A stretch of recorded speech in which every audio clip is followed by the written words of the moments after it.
Hello everybody, welcome in. This is Shary. We are back in the Instant Pot today. I did a little bit of a delay before I started because, well, Max is barking, and as I mentioned in my previous video, of course the law of nature is as soon as you start filming, there's going to be something to bark at.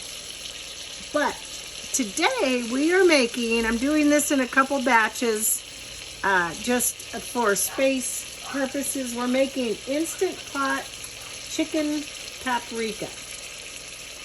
So I'm really excited to try this recipe. This is my 3-quart Instant Pot. If you want to see how this turns out and what we're going to do, stick around.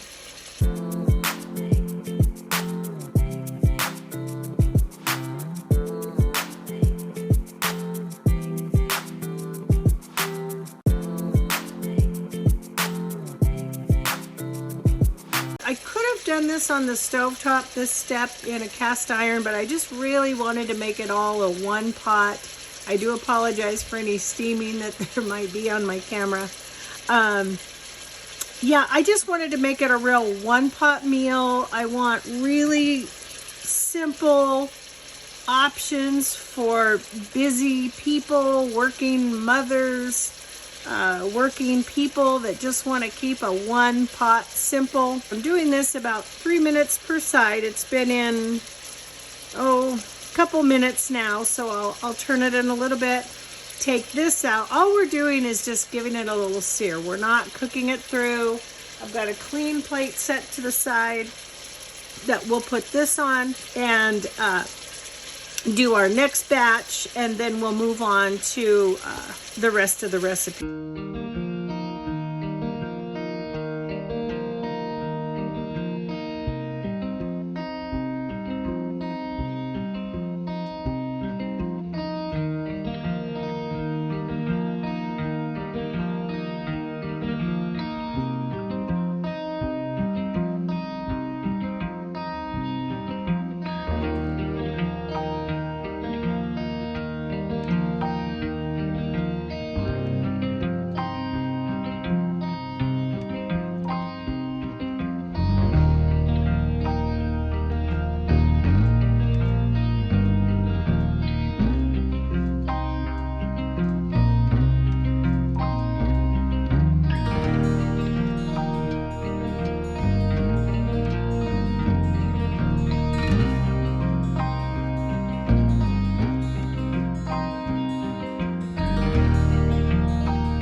Guys, we have done our 12-minute pressure cook. We've done our 10-minute slow release. Now I'm going to add in a little bit of tablespoon of lemon juice.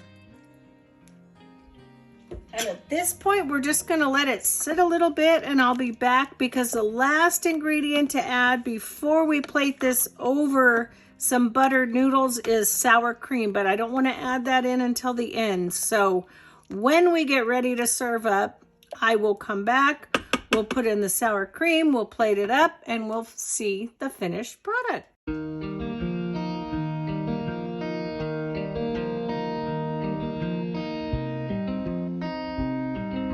All right, guys, here we go. We are plating up. Look at this. Oh, man. That is a beautiful bottom dish. Top it with some fresh parsley from my garden. We are good to go.